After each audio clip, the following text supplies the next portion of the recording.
let's talk about dating. So, if you are young-ish, if you've existed since the start of the internet and you're not married yet, you know what I mean when I say online dating is shit. And I think it wasn't always this way, but I wasn't there when Match.com was a popular choice, so I don't know how it was back in the olden days. But for the most part, people my age, people who are in their early college years, use Tinder, OkCupid. There's not really a whole bunch of alternatives because stuff like her, for example, it's very empty.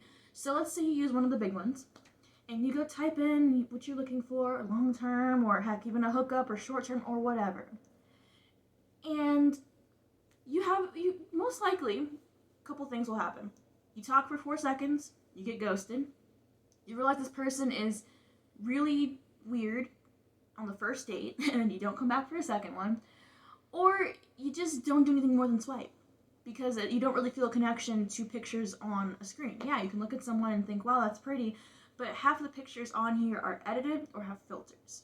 And I've been on so many dates, so many first dates, where the pictures were outdated or they had a filter on so I couldn't see what they really looked like, and then we get to the date thing and I realized you're not my type. And I know that it's somehow offensive now to say that you have a type, but you're allowed to have a type, you're allowed to have a preference, and you're allowed to exclude people because they don't fit what you're looking for. It's that simple. And recently, I got lucky. I went on a Tinder date. We've been dating for about 2 months. Everything's going pretty well, even though she's moving. Long distance, but I think I'm doing pretty okay now. But this is a pretty rare story in that most people use Tinder and stuff for hookups. And a lot of the issues with online dating, I think, come from how we have changed our ideas of what romance should be like. For example, if you are, perchance, gay, lesbian, if you are a female looking for other females, you'll see a lot of unicorn hunters. I personally find it very, very rude that people do that. They go on a dating app, they put the woman first, and the woman's usually like really attractive, then the man's on like the last slide and he looks like he crawled out of a dumpster. And it'll be like, you should sleep with me and my husband, tee-hee. I'm good. Because those marriages are usually, additionally, because my range is only up to 25, these are usually people who married really young. And then I guess they realize they don't fit anymore, but they don't want to quit because we don't like change. When you have anxiety, you hate change. And most of our generation has anxiety.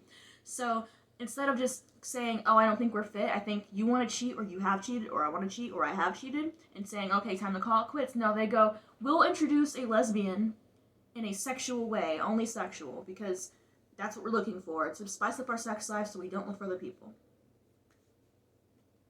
And I hate that. I hate that because you're looking at lesbians and you're looking at it as like as a sexual way. You're looking at it as you're sexualizing us, you're objectifying us, and it's not cool. It's not cool. Go get your own dating app so you can go look for unicorn hunters. All you couples want to, why don't you go be swingers then? Go do that. There's kink clubs all over the country. Go to one of those. But I just find it incredibly rude that instead of just working through your problems as a couple or calling it quits, you want to introduce someone there to fix your marriage, and that's not how it works. I mean, I haven't been married before, but I've seen plenty of marriages fail or work. And you know how those usually end up working? They work hard to make it work. Love is not something that you just fall into. You have to make a choice to continue loving someone. Hell, even when it comes to friends, you make the choice to continue loving someone. You have to make a choice that to make changes, or if those changes aren't going to work, then accept their flaws, and you have to make the choice to continue loving someone. We don't do that anymore. We just say, oh, well, it's not working out, so we can consensually cheat on each other. No, I know my opinions on polyamory are not super popular, and that's fine. My personal experiences have made me think this way because when I was, last year, one of my friends who was in a relationship tried to come after me sexually because she wanted to try, she said to me that she didn't think she could ever fall in love with a girl, but she could have sex with one. And I just find it incredibly rude to downplay the kind of love that lesbians can have for the sake of just being sexual release. And I'm not going to go into that story because it's very personal, but I've had enough experience of people using polyamory in a hurtful manner that I just don't like it. another date I went on, we went on like 2 dates, and then she came up and told me that she had a boyfriend, and it's one thing if you say it up front. I don't like seeing it, but hey, if you say it up front, I can just swipe left and I don't have to worry about it. But when you decide to hold it behind you and not tell me, I've always wanted to have marriage, like the traditional get married in the church, stay together till death do you part kind of marriage. And I just really hate the idea that you can talk someone out of that to have different ideas. I just don't like that.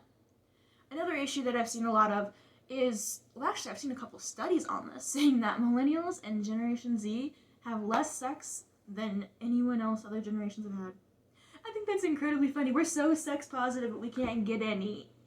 And I'm pretty sure it's because we're all kind of annoying. Like, you cannot tell me that, like, the people who have online arguments, like, I don't know how you guys are in real life. I don't know you. I don't. But I do know that if I had been trying to date while I was in my SJW phase, I would have annoyed the hell out of whoever I was trying to date.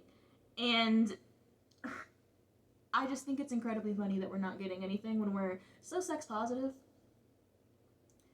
I think it's also because we're so focused on the sex positivity movement. See, there's nothing wrong with liking sex. However, I think you need to think critically about who benefits from this. Whenever anything happens, whenever something changes, whenever your movement's going on, always ask, who benefits from this? Because when you think about it, who benefits from the sexual liberation movement right now? Who does?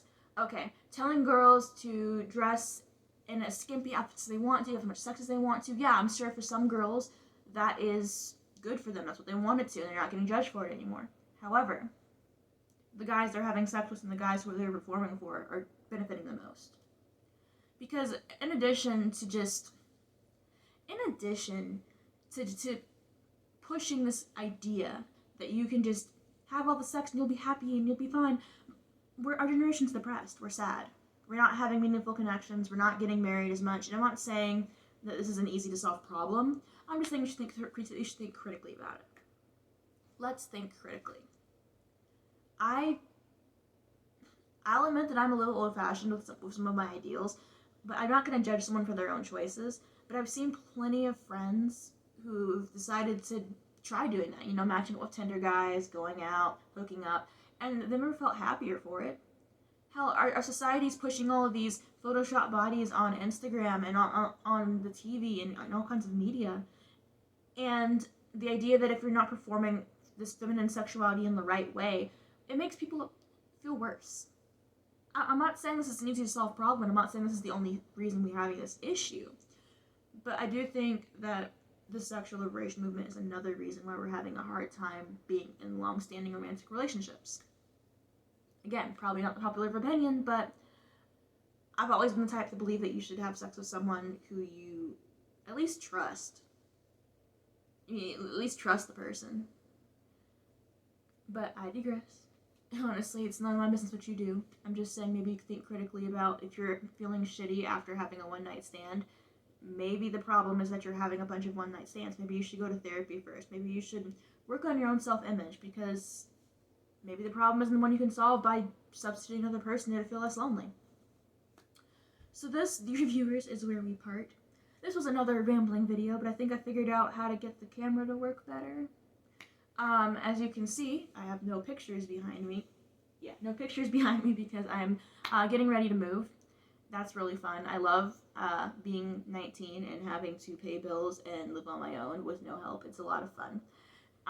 And I will most likely be trying to record and edit a bunch of videos over the summer so that I can post more regularly throughout the school year, because to be quite honest, video editing is really slow when my computer is crap, and I finally will have a slightly lesser workload over the summer, so I'm really excited for that. Thank you guys for watching. Don't forget to like, comment, and subscribe. I love comments. I want to respond to you. I want to have conversations. I know none of you really ever get to the end of the videos, but I want to talk to you. And I'll see you guys next time.